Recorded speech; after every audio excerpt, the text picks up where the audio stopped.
taagnay calankayaga rabbow taban taabiyo adigu nootaa kule allow noo tiirise taagnay calankayaga rabbow taban taabiyo adigu nootaa kule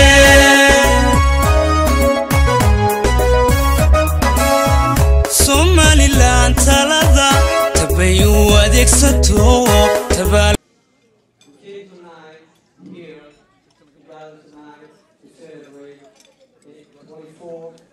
anniversary of the independence of Somaliland.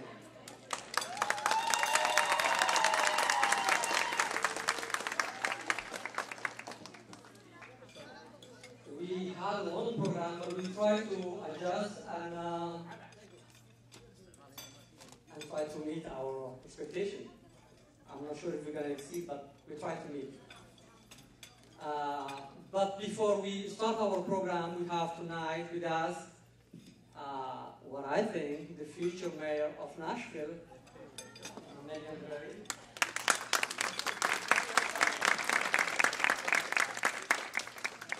So you know her narrations, she's pretty busy, and so she won't be able to stay with us the whole night. So I'm going to give her a few minutes to talk to you. But to introduce her, I'm going to call Xafladii, who is the current mayor advisor, at the same time a companion advisor for Megan Berry. Mohammed, welcome.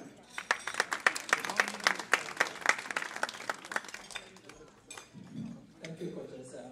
Assalamu alaikum. Happy Independence Day today. I usually so glad to be here. Last year I was out of town. But inshallah, I get to introduce Megan Berry today. As many of you guys, she's a current member at large. But I just want to talk about Megan in a personal way.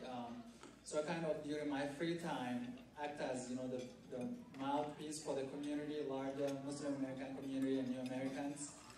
And the past few years, I really got getting to know Megan. She has really been in forefront in making Nashville more welcoming and inclusive.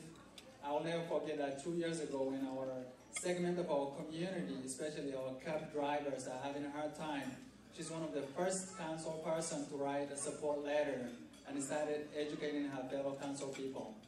And not only that, she's been on forefront. She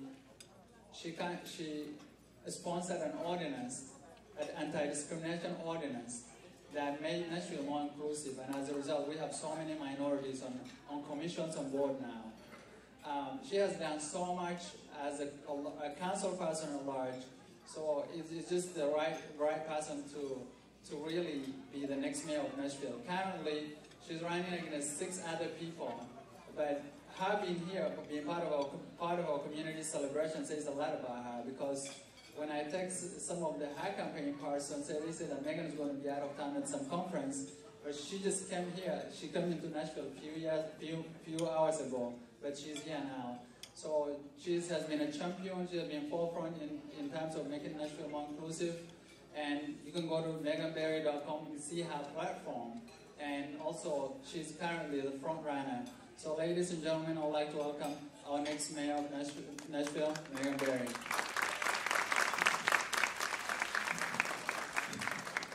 Thank you so much for having me. I really appreciate it. As any politician will tell you, settle down. I'm just going to talk for about an hour. I'm just kidding. I really appreciate you giving me the stage to talk for a few minutes. I would like to just acknowledge Dr. Edna, who I've just had the amazing opportunity to spend time with. What an honor to be sitting next to you. You are an inspiration, and I look at you and I see what's possible. You have a dream, and you realized that dream. And for me and for so many, your story is why I believe that Nashville is so special, because all of the Somali Americans in this room are inspired by you. So thank you.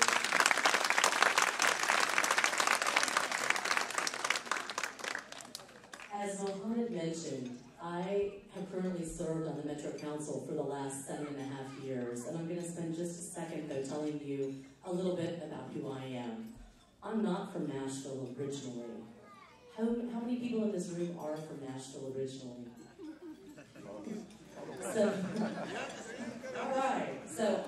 either. I came actually from London. I had spent 3 years in London before I moved to Nashville. And when I came, I was going to spend 18 months here. I was going to go to Vanderbilt. I was going to get my education, and I was going to leave. And 25 years later, like so many of you, I've chosen to stay and make Nashville my home. And Nashville is my home, and it's our home. When I think about my own immigrant story, I think about my own folks. We're all immigrants, and I think so many people in America forget their own immigrant story. My family was German, and in the late 1800s, they fled because of war and because of hunger, and they came to the United States. The first thing they did when they got off the boat was bury their youngest child, who did not make it. My grandfather had 3 wives and 28 children. Many of those children died in childbirth. That's a critical conversation that Dr. Edna and I were just having. So much of this is about the future and opportunity. So I have my own immigrant story, and I remember where I came from. And we're all here because we get to participate in the American dream.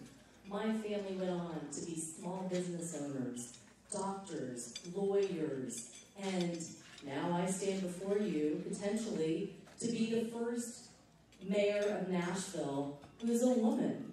How exciting, women, would that be?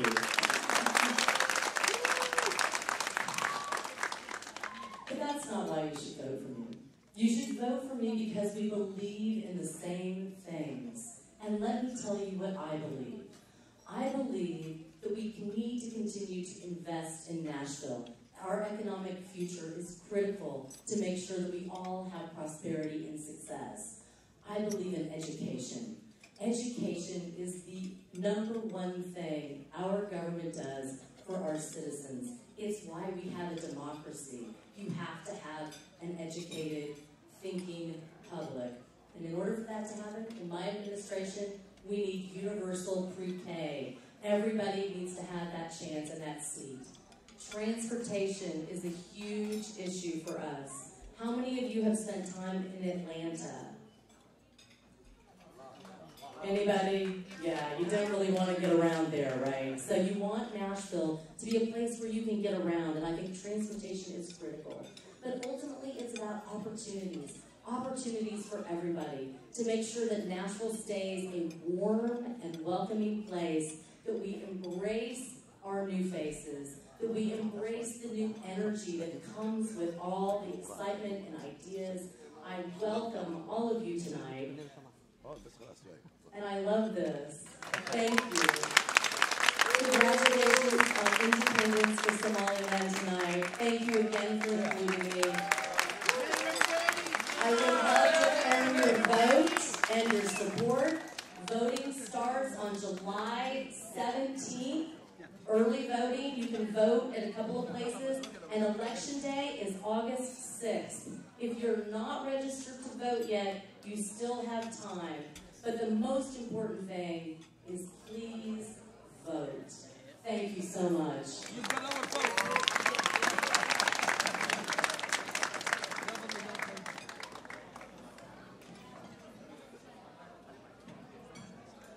Okay.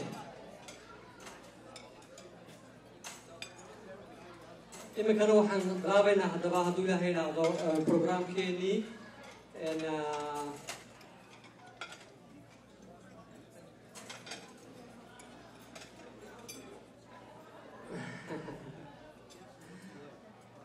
marka hala fadhiisto hala ismaqlo waan ku calinaya mar labaad dadkii caruur watay caruurtooda aada ha hayaan dhaftooda ku hayaan waayo caawa waxaa nala joogaa bal ismaqlayaa okay hala fadhiisto haddaba kuraasiba halka dambe laan dhignay qofkii aan kursi haysan ha fadhiisto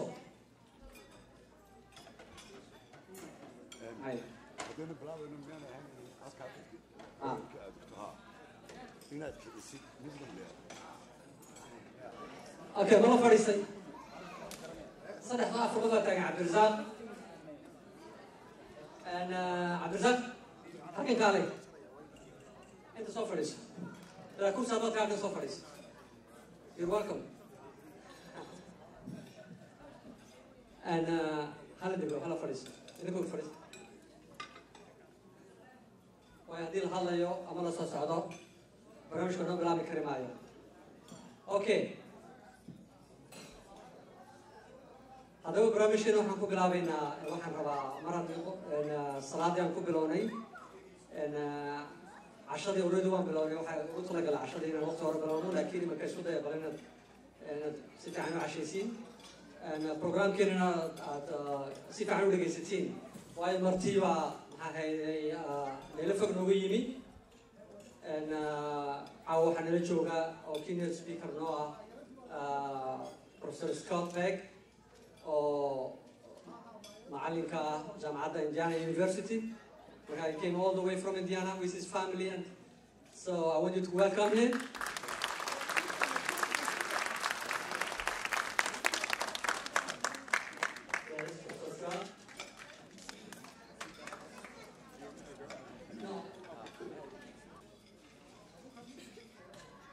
All the way from Hargeisa to London. حليمان عبد القادر اسماعيل بردي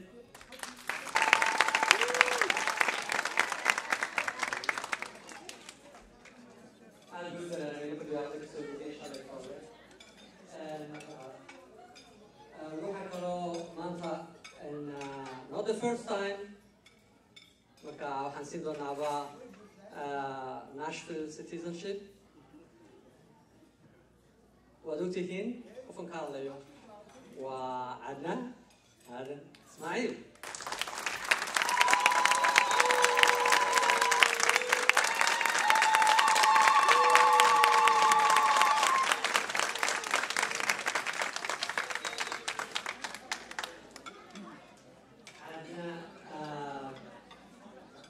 أنا personally waxaan u filayaa inaan idinka yar dhowahay waayo af aniga ayado kaliya ku hadlayna jira iyo xaaskayga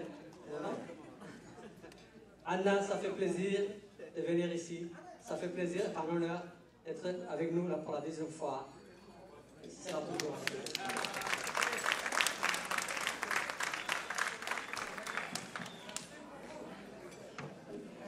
program كي نقفوا يبغوا كويس هذا عنك. أنا وحشت دينا هنا دمينو. مكان وحنا ربنا كأنه وقتنا يرو إن سعيد سعيد باهر سعيد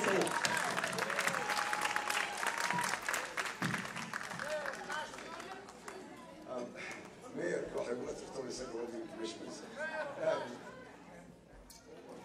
waxaa la soo qabto waxa la ma sawir oo la dhacaa mise Greece marka waxa la rabada waa la soo daraya hello Orta Somaliland iyo Somaliland supporters laga yaabo qaarkeed inay ka mid yihiin taageerayaasheena horta waa salaamadii kulligiinba caawa waxaan isugu nimaa halkan ilaahiya tonight to celebrate the rebirth of a nation, the rebirth of Somaliland. It's not just independence, it's a rebirth. To me, Somaliland is like the mythical bird, the phoenix, which crashed and burned and then rose from the ash with a new life.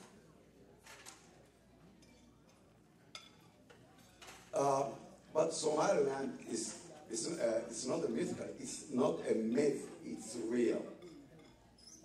What happened to Somaliland, every major city and every town in between were looted, destroyed, and leveled.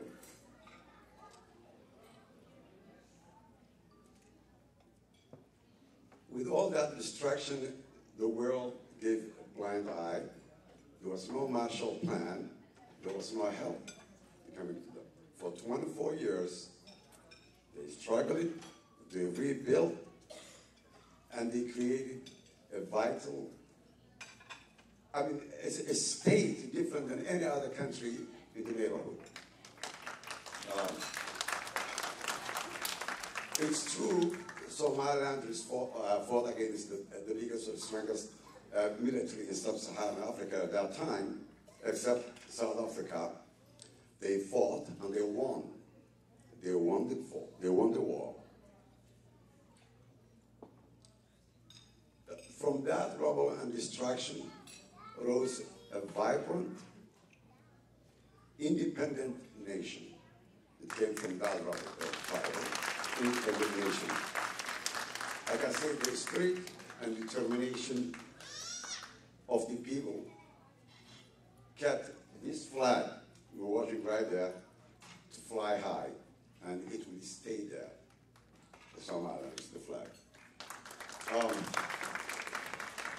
We know, and we saw for 24 years, that the ingenuity and the entrepreneurship of the Somalilanders, they built the cities, they built the hospitals. We have a testament right here, and roads and universities with no help. They did their own. The only question is, then what? We build that. We have problems like any other country when it comes to politics and all these things. Maybe we will learn from the mayor speak that freedom, people to make choices, and but still, so far, we're doing good. If we keep improving the governance and keep the peace, but not peace with force, but the peace that comes for the love of the country, we will get that recognition we are yearning for. We will. It's that rebirth we're celebrating tonight. Viva Somaliland. Wassalam tikli.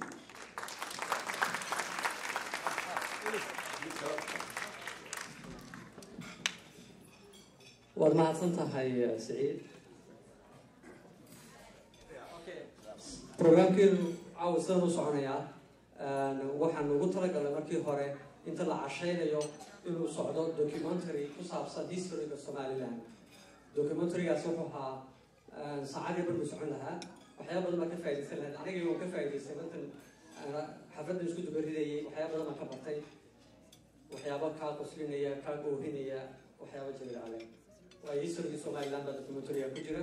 waxaa sameeyey Somaliland television baa sameeyey.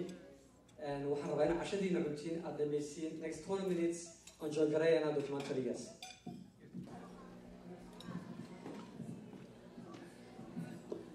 Assalamu alaikum. All right, ladies and gentlemen. Okay, so my name is Ilu. I'm so pleased to be here with you tonight. I am introducing Scott Pegg. He is the associate professor at the Purdue University in Indianapolis. So he traveled all the way from Indiana to be with us. So we're really happy about that. Yeah. Thank you. So Scott received his BA in History and Political Science from the University of Richmond in 1987, his MSc in International Relations from the London School of Economics in 1991, and his PhD in Political Science from the University of British Columbia in 1997. He's the author of International Society and the De facto State, and the co-editor of Transitional Cooperations of Human Rights. He's an avid supporter of Somaliland itself, everything that it stands for, an avid supporter of the Edna Foundation as well, and he's been to Somalia in 2010 and witnessed the transition from Riale to Silanyo, and he was a part of that. Somaliland? Yeah, that's what I said. Yeah, very happy about that. So needless to say, he knows what he's doing and he knows what he's talking about. He's someone who's really standing out in his field, and we're so lucky to have him speak with us tonight. So without further ado, can we really give a warm welcome to Scott Pegg?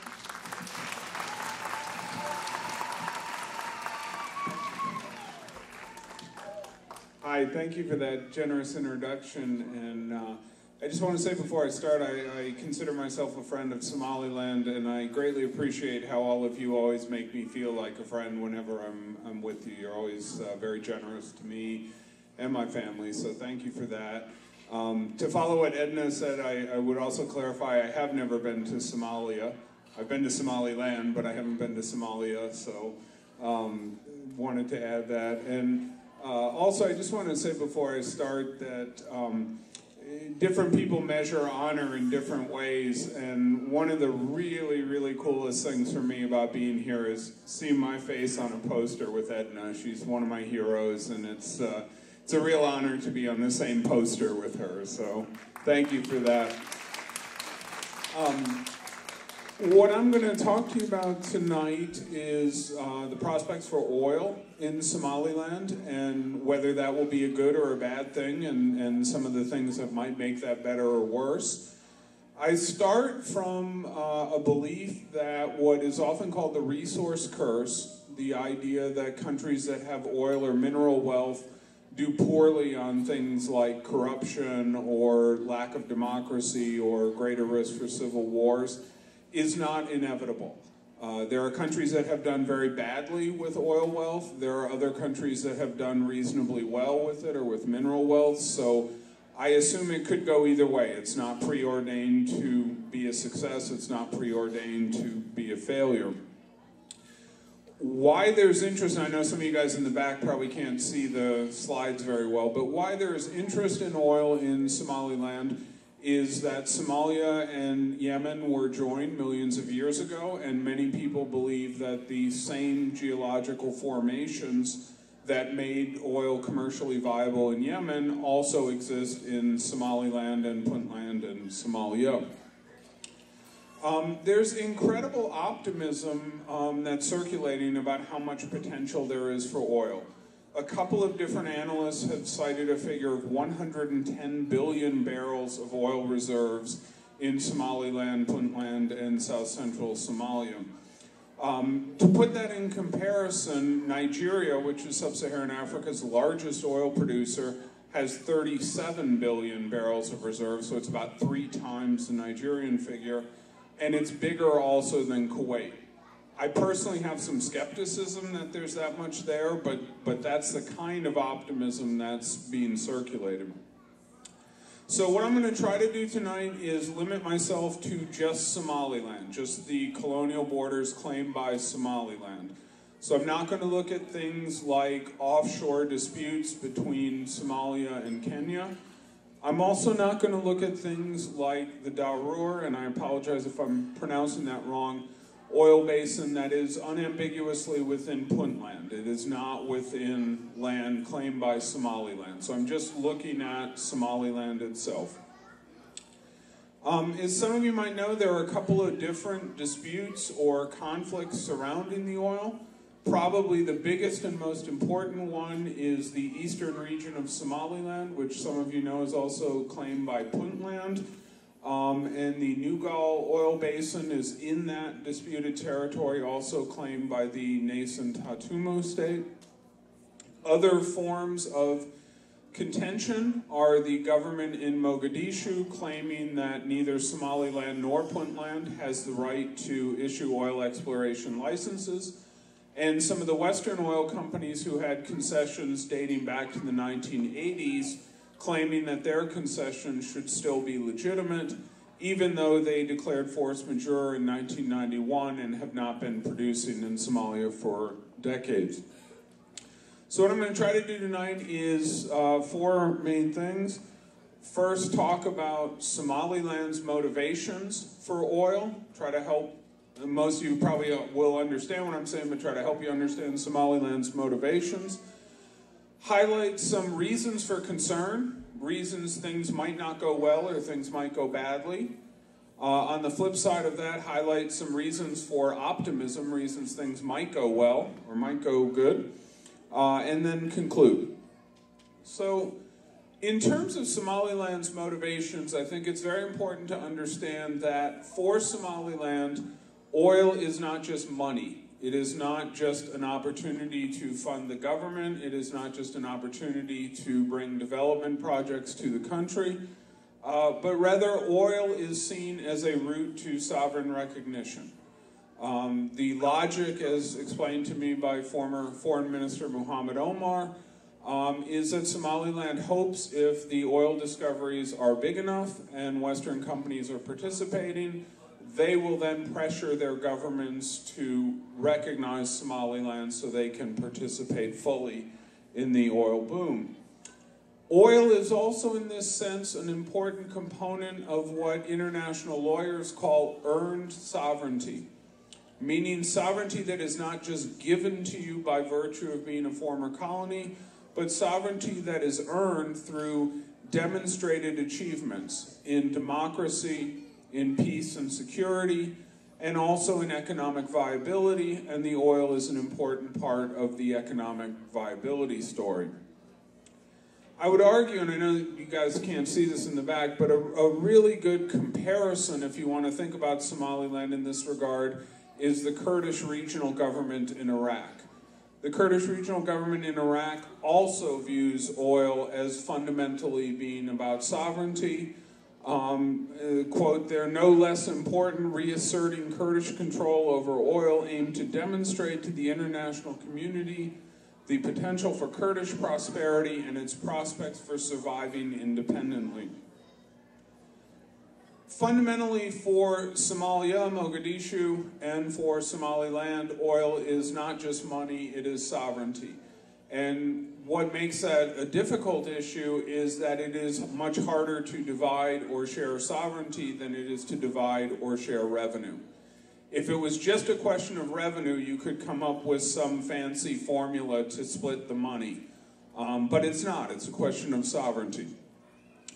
The fear here is that oil could potentially incentivize conflicts between Somalia, Somaliland, Puntland, Hatumu state. And it's important to note in this regard that this could happen even if the oil reserves are not nearly as big as they're thought of. Jeff Colgan, who's done a lot of research on this, says it is perceived oil reserves that matter for resource wars, not actual reserves. The reserves are uncertain, but it could still incentivize conflicts in eastern Somaliland.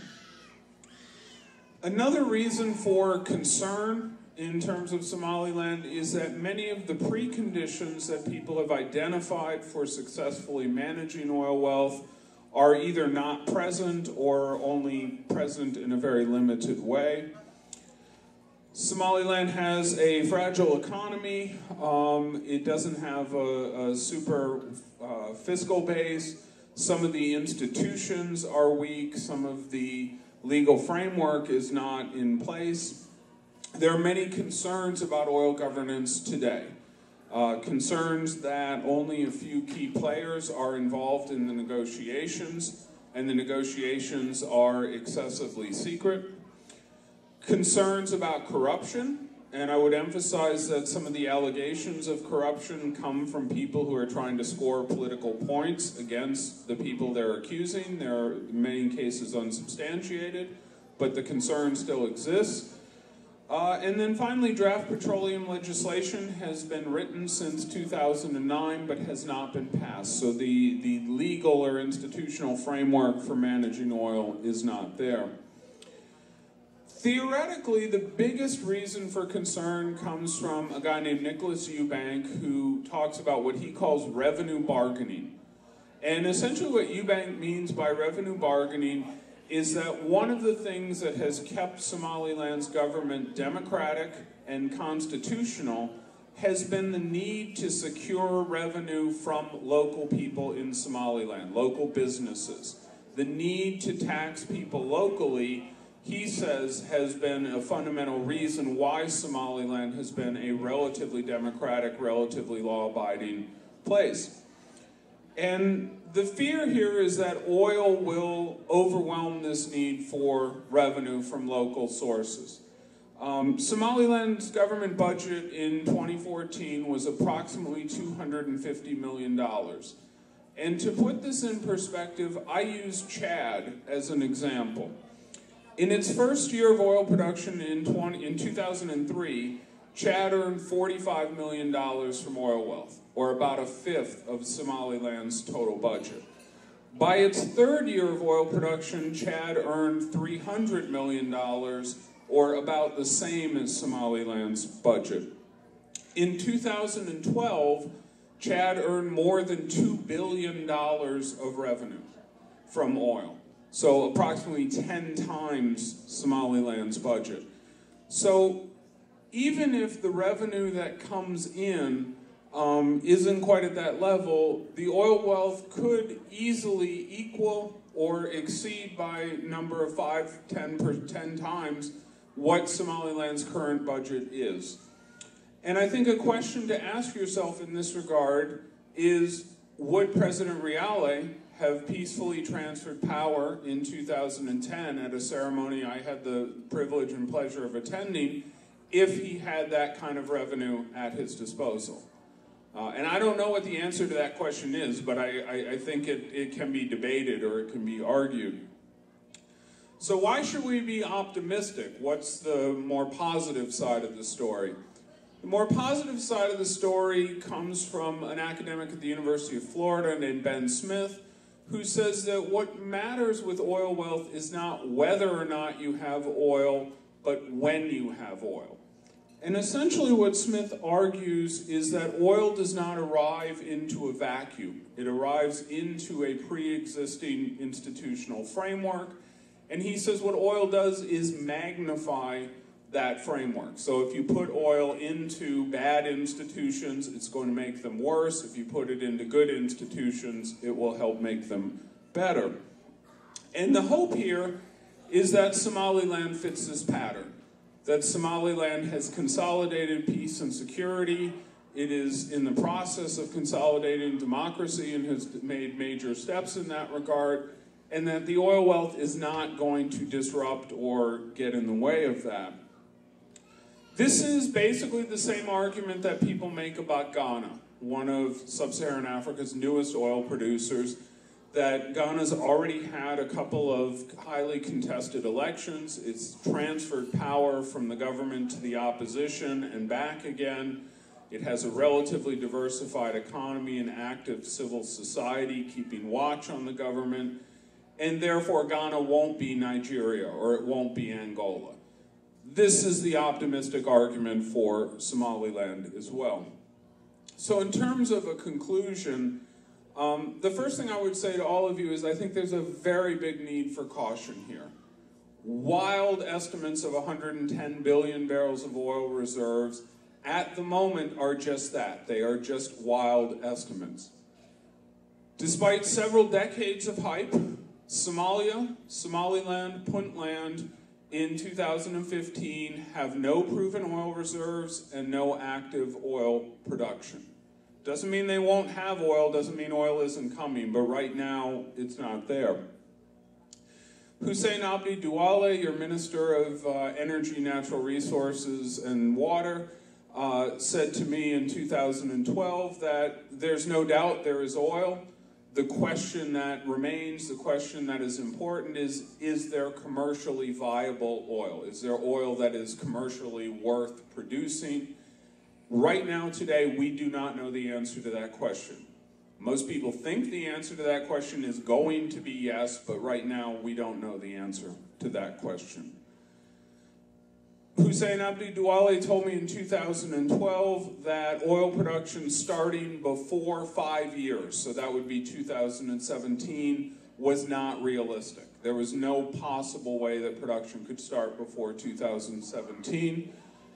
And I would argue that that's probably optimistic right now. There have been concerns about security. There have been infrastructure problems. There have been concerns about sovereignty and legal issues. So right now, oil is not being produced. So be cautious about either the best or worst case scenarios. So what I'm going to finish with tonight are two different scenarios. What I would call the best case scenario for Somaliland, how you would like to see this happen, and then the worst case scenario for Somaliland.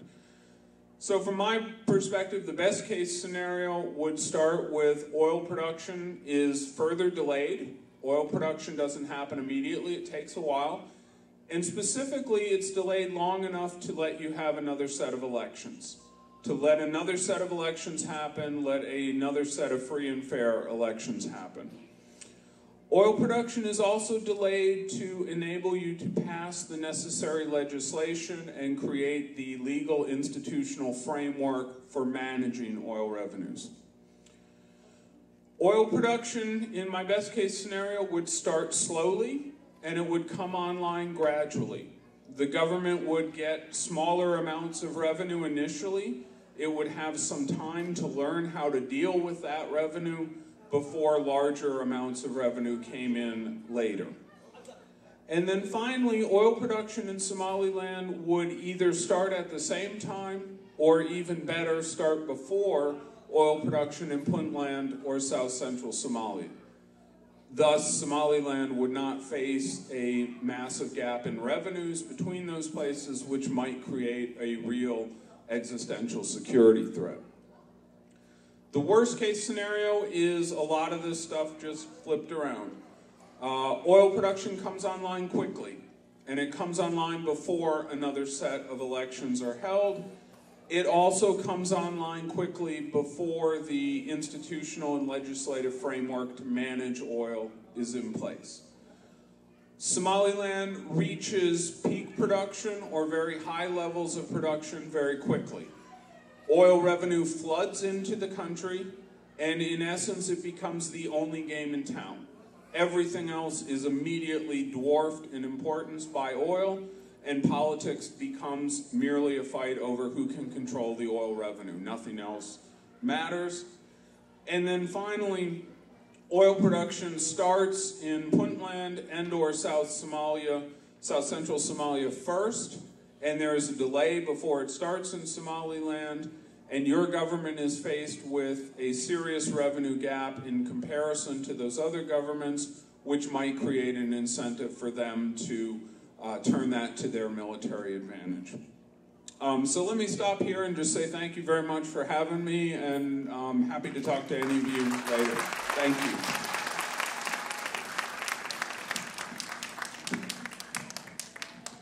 Thank you, Scott. Do you have any question for Scott before he... Okay.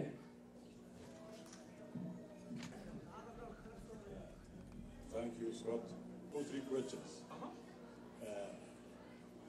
What role can the Parliament play in ensuring that it doesn't overwhelm the institutions and all that?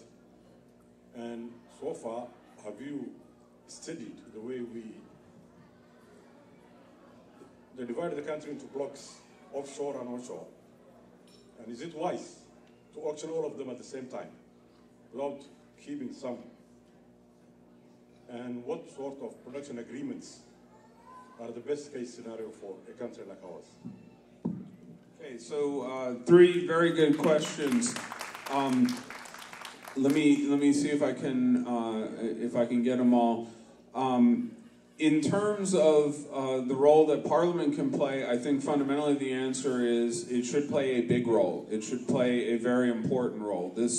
In the worst case scenario, I think, with oil wealth is the president and a small number of the president's cronies are fully in charge of the process. The best case for me would be Parliament is actively involved, actively engaged. Civil society, media, non-governmental organizations, all those kinds of groups are involved. That's what I would like to see happen, if possible. Second one was... Oh, the second one on auctioning the blocks. He asked, is it wise to... Somaliland has divided the country into oil blocks, which is a standard process or procedure that almost all oil countries do. There's nothing wrong with that per se. The question was, should all of the oil blocks be auctioned off now, or should some of them be held back? I would say some of them should be held back for 2 reasons. One is, I think that minimizes the danger of a massive amount of revenue flooding in all at once, which I think would be a very good thing. The second one is, inevitably with oil, right now oil has not been discovered. Right now you have a sovereignty risk, you have a legal risk, you have a geological risk. Once oil is discovered in commercially viable quantities, Somaliland's bargaining position vis-a-vis the oil companies will improve dramatically. So right now you have the weakest hand you will have. You will have a stronger hand down the road. You will have a stronger hand going forward. So for that reason also, I would like to see some of the blocks held back so they can be licensed when you're in a stronger bargaining position than you're in right now. And then finally, in terms of contracts, you know, this is one of the things that a lot of people don't pay attention to, but the nitty-gritty finer points of how the contracts are written make enormous fundamental differences. One of the things that Botswana did with its diamond wealth that I think is an example worth considering or worth emulating, they actually hired former De Beers employees to negotiate with De Beers. They hired diamond industry people that knew how the contracts were written to negotiate on their behalf. That's something I think is very important. Whether it's structured as a production sharing agreement or a joint venture, those things are not nearly as important as you get the best possible deal that you can get. And I think the fear is right now you're not getting that. Thank you.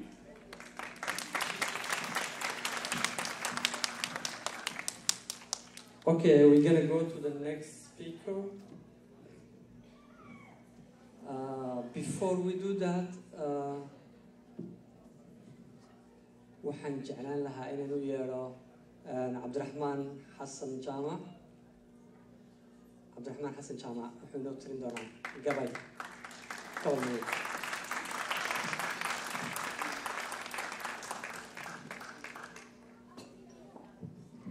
Thank you. Assalamu alaikum. Somaliland hanolaad. Intaan gabayga bilaabeen waxaan rabaa halkan inaan marka hore salaan ka soo jeediyo shacabweynaha reer Somaliland dal iyo dibadba ayaan maalintan farxadda leh aan halkan uga hambalyeynaya.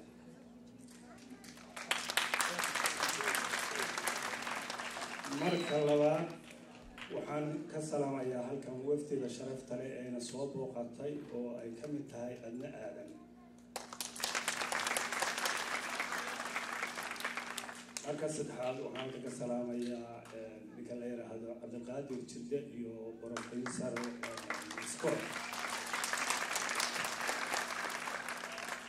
intaa kadib waxa weeye gabay yar oo kooban oo ay iga keentay qiirada iyo farxadda meeshan ka socota oo xafladda dhexdeeda ku bilaabay ayaan inagu baraarujinay.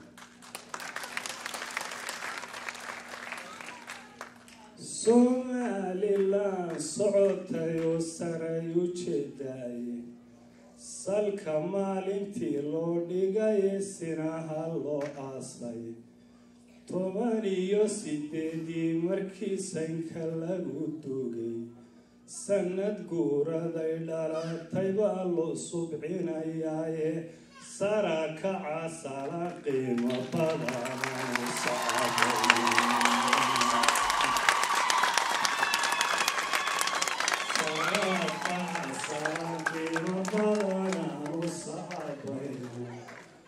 Osorio sanagio ila selaio awdal selelio hargeysio burciyo saaxil gudaheeda oseraha wajaliyo ila sabarka odweyne Soomaalida inta wada degto sidiyo waayele siqiriyo kabiir calankan way wada samaysteen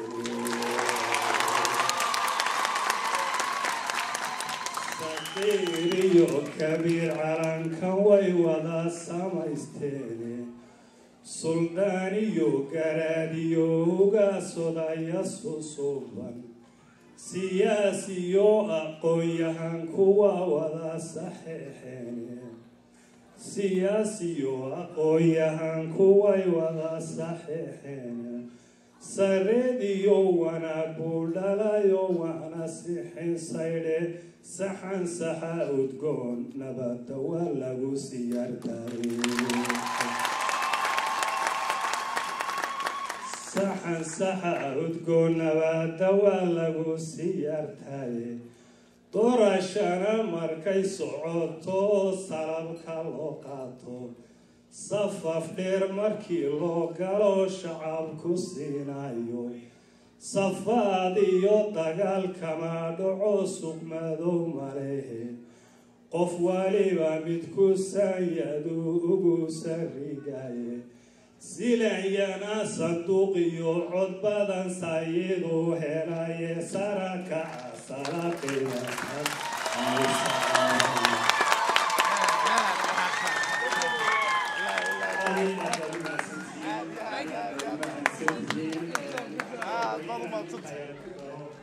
gabdhaha reer somaliland ee qaaliga ah ama gabdhaha kaloo soomaaliyeed ama jabuuti ha joogeen ama jirjiga ha joogeen ama meel kastaba ha joogeen inay kaga daydaan dhaktar aadna waxa ay qabatay way qaban karaan iyaguna inay intaas ku tayaan aad iyo aad badna u salaamatu wasalaamu calaykum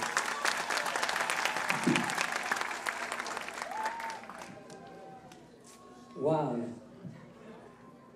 Abdurrahman Hassan Jama.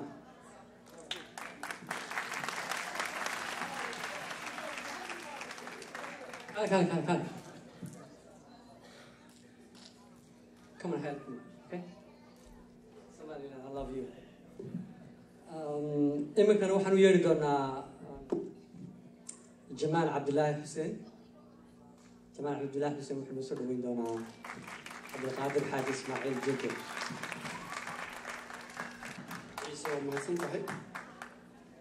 السلام عليكم ورحمة الله وبركاته. وحنا نقهرين إلهي أيام هلا حفلة دينا ونعكسن السيدة قيمة للوس أبابلي إنه شفت قلي وحنا ما هذنا قيا لما ننتي سو أباب الشيء الرجل تون الهيد المدة اللي أركوها ولنين وحكلنا هذا ما هذنا قيا مرتدين إنه قتمت somaliland waxaan u mahadnaqayaa Scott oo inooga yimi Indiana University xildhibaan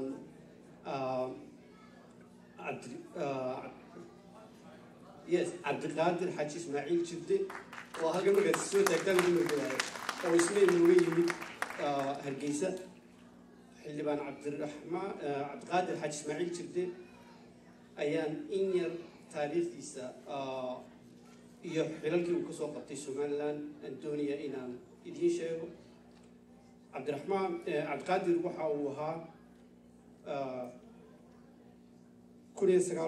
1996 waxa uu ahaa guddidii constitutionka markii la qorayay somaliland waxa uu ahaa deputy speaker waxa uu ahaa deputy chair of general referendum Commission of Somaliland 2005 up to now he is a member of the parliament Abdulqadir Haji Ismail Jirde ayaan ku soo dhaweynayaa mikrofoonka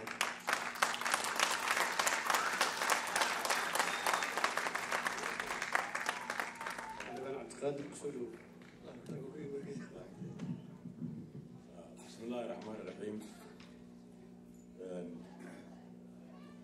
waxay u qoran aniga political climate in Somaliland marka waa mowduuc iska ballaaran markanu halgankii ka nimaadno 91kii Somaliland tacabka waa la wada gashaday waxaa laga bilaabay shirkii Burco shirkii Boorame shirkii Hargeysa waxaan ka mid ahaa guddidii dastuurka samaynaysay gudoomiye waxaa noo ahaa oo hadda nooloo jooga sheekh cabdilaahi sheekh cali jawhar gudoomiye ku-xigeenna waxaa ahaa loo naxariistay ninkii weynaa sakhraan axmed maxamed cabdulle markaa waad arkaysaa somaliland waa la wada maal gashaday instituushanadaa markii la dhisaayay waa laga wada qayb galay odayaasha la-aantoodna waxba nooma suuro galeen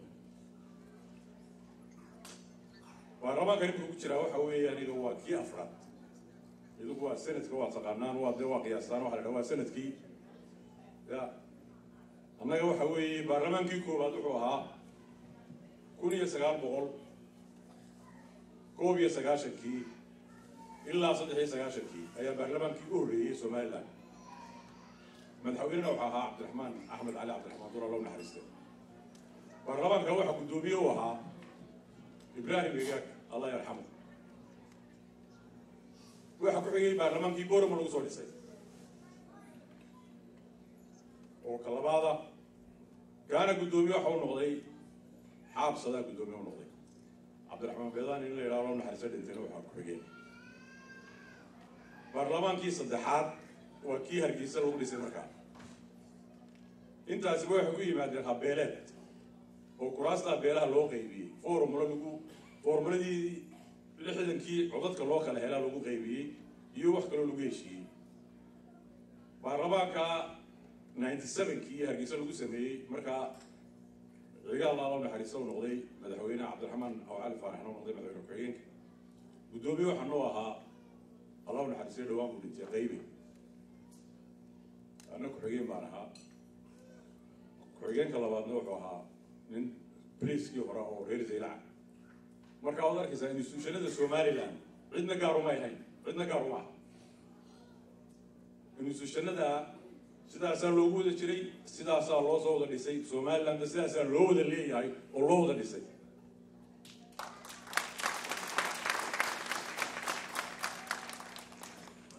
markuu marxuumkii dhintay cigaal ay tiisi timi markii waqti la isku raacay madaxweyne ku-xigeenkii daahir yaala kaahin waxaan ugu qaadatay dhowr saacadood in kala wareejintaas taasina waxaa ku tusinaysaa sida la isugu niyadsan yahay in shakiga loo gelinayna loo dhanaynin reer hebeli ma noqon karo halkaa ama gudoomiye baarlamaan ma noqon karo ama gudoomiye maxkamadeed ma noqon karo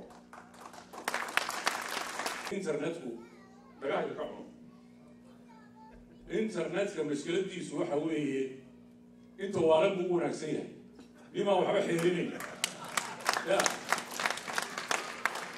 waa medium waxa qaatay inta khafiifka ah markaa dee adoo gurigaaga fadhiyaad waxaad dooda gelinaysaa idinkuna kaasaa moodaysaan baa laga yaabaa inu qaadataan xaqiiqada dhabta ee Somaliland taalla ma taallo mediumkaasi aan idin hogaamin waa laga heshiinayaa weligeed baa laga heshiin jiray wax ka xun baanu soo maray wax yaabo badan oo ka khariban baan xalinay way xalismaysaa saddex xisbi waa faa'iido doon mid khasaarad doonaya ma jiro mid waliba doorashadu dhacdo ayuu doonayaa mid ay dani ugu jirto inaanay doorashadu dhicin ma jirto annaga aan u bahayn doorashadii dib loo dhigay waxa la yiraahdo buu eeday maalintii hadduu odhan lahaa iminkaan codka gelaya kulmiya kama heleen waxaa loo arkay nin dabada jiidayo wax qarsanayo oo tuugaho doonaya inuu kursiga iska sii fadhiyo oladan kulmiyana hadday maanta iyaga ay ka tahay oo dee sidaa dee dadku sheegaya dee website-yadaas ay qorayaan la iyagaa dabada jiidaya iyagay u daran tahay cid ku faa'iidaysa doorashadu dib u dhacdo midna waa idiin sheegaya anigu imika weli xisbina ma yihin laakiinse dee halkan tegaya way caddahay oo kulmiya waa isku filan oo meel kama banaana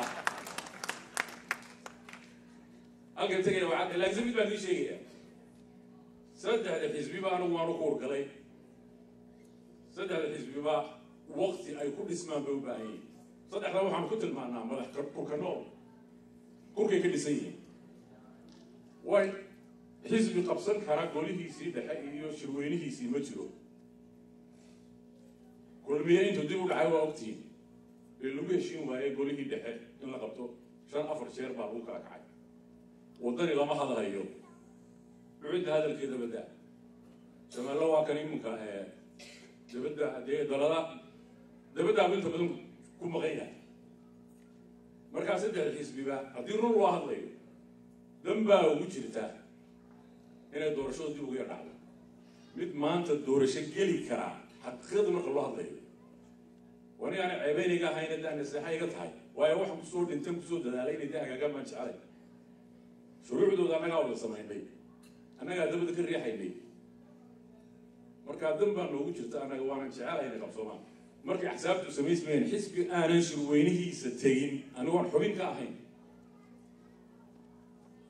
وانا waxaan doonayaa sida wuxuu wadaan inuu ogaado hadhowto idin marxaati furo markay baarlamaanka xeerarku yimaadaan inaan idin marxaati furo sida hawsha wadaan marka waxa weeye damba inoo wada jirta waana laga heshiinayaa ninka waalane internetka ku jiraana allah soo hadeeyo idinkuna dhagaha u raacina assalaamu calaykum wa rahmatullahi wa barakatuh su'aal yaa waxaa marra dadkii hawdka ayaa gaadhigaasha ku jira labada meelood mood mar isugu yimaadaan marna xeebta ayaa dadku u soo yaacaa waatan dee hawdka laga yimaada ee durdurada xeebta la tago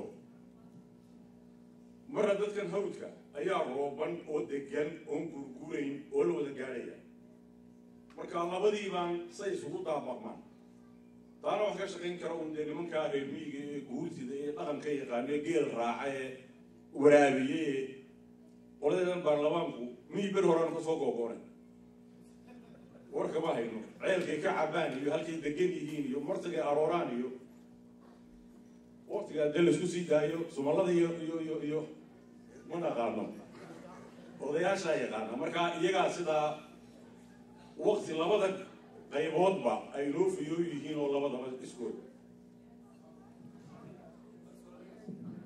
waad mahadsan tahay